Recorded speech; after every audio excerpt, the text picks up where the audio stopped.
Okay, now the race towards the ANC's December National Elective Conference is building up, while provinces like Gauteng and Limpopo have apparently endorsed Cyril Ramaphosa for a second term. KwaZulu-Natal is allowing its branches to nominate their preferred candidates.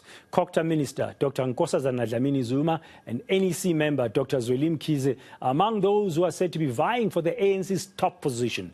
KwaZulu-Natal branches have apparently been given 2 days to complete their nomination. So, how is it going so far? Let's connect with our senior reporter, Siphamandla Goge, at Tegwini there in Durban, where it's raining quite a lot at this hour there in Durban. Siphamandla, good afternoon. I see you are at the ANC offices. What's the latest you can tell us about their branch processes to nominate whom they think should be the next president of the ANC? Those branch general meetings are underway. They started over this weekend or over the past weekend. You know, structures of the ANC in KwaZulu-Natal have been given 2 days basically to conclude their branch general meetings to nominate for ANC leadership positions at the upcoming Congress of the ANC in December. At the provincial office, it's very busy as structures of the party are coming to meet with the leadership of the ANC. By the end of next week or early next week, the expectation is that members of the ANC in KwaZulu-Natal and the people of this province will know which candidate the ANC is supporting. That's simply because the leadership of the ANC in the province says they will wait for branch nominations and they will consolidate. The candidate that would have received the majority of nominations will be pronounced as the preferred candidate by the ANC in KwaZulu-Natal. Bheki Mtolo is the provincial secretary of the ANC in KZN. He explains. We don't want to be rigid in this process. We want to be as much as possible, but we ought to bring it back to branches. It has happened for over the years that higher structures undermine the authority of branches sometimes, wittingly or unwittingly. But we have decided that let's put everything to branches.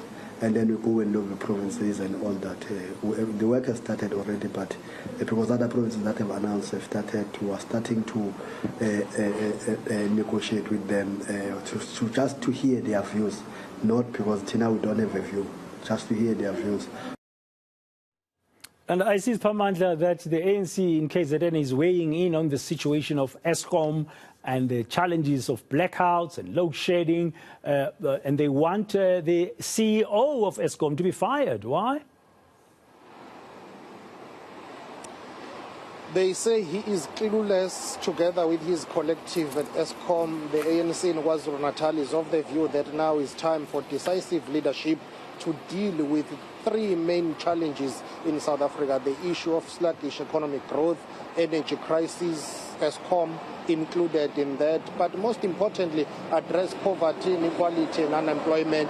The ANC in the province of KwaZulu-Natal is of the view that the leadership that will be elected in December needs to focus on all those things that I've just mentioned and also take a decisive decision on the issue of the e-tolls. Some people will ask, what does KwaZulu-Natal have to do with the issue that is in Gauteng? They say the e-tolls affect everyone in South Africa. There are people who travel to the economic hub in Gauteng, and the issue of the e-tolls has to be finalized once and for all. But most importantly, the ANC in KZN is of the view that the CEO of Eskom should have been fired a long time ago. Going to the conference, they say those are the key issues that they will be taking to the conference to discuss and resolve on. Let's take a listen to Bheki Mtolo. Whoever brought them, but I'm saying the president must fire the CEO. If he does not fire the CEO, I think we're not going to be respected by society what we're doing about Eskom. That CEO must go. And then you get someone who knows Eskom. When he meets engineers from all these power plants of Eskom, people who won't speak above his understanding. A CEO will understand that when they speak, they technically say, no, that's nonsense. That's not how you run a power plant. Technically, because you don't get somebody who's got a degree in theology, just because he's got a degree in theology, you want him to run your infrastructure. Because there's a mismatch there. The guy's got a master's in business administration. Then he knows nothing about engineering. We must get people who are technically skilled. And finally, Siphamandla, back to the nomination process there in KZN. I understand that Dr. Nkosazana Dlamini-Zuma has received a boost from her branch. What do you know about that? How is she doing? Well, so far we only know that her branch, which is Ward 32 in the eThekwini region, the ANC Speaker's region, has nominated her. It's very interesting because this is the same branch that in 2017 nominated President Cyril Ramaphosa for ANC presidency. But this time around, they have decided to nominate Dr. Nkosazana Dlamini-Zuma. They did not nominate for all other positions except for the presidency, and they say they will be lobbying other branches and structures in terms of who should be nominated for those positions. But they want Dr. Nkosazana Dlamini-Zuma to lead. They say they no longer believe in the leadership of President Cyril Ramaphosa because, according to them, he has been very slow, together with his collective, in implementing the resolutions of the governing ANC. Sian Jogweni is the branch secretary of Ward 32 in eThekwini, and he explains why they have nominated Dr. Nkosazana Dlamini-Zuma. Yes, that is true. We did nominate Comrade Cyril Ramaphosa at that particular time, but also must understand what informed that nomination.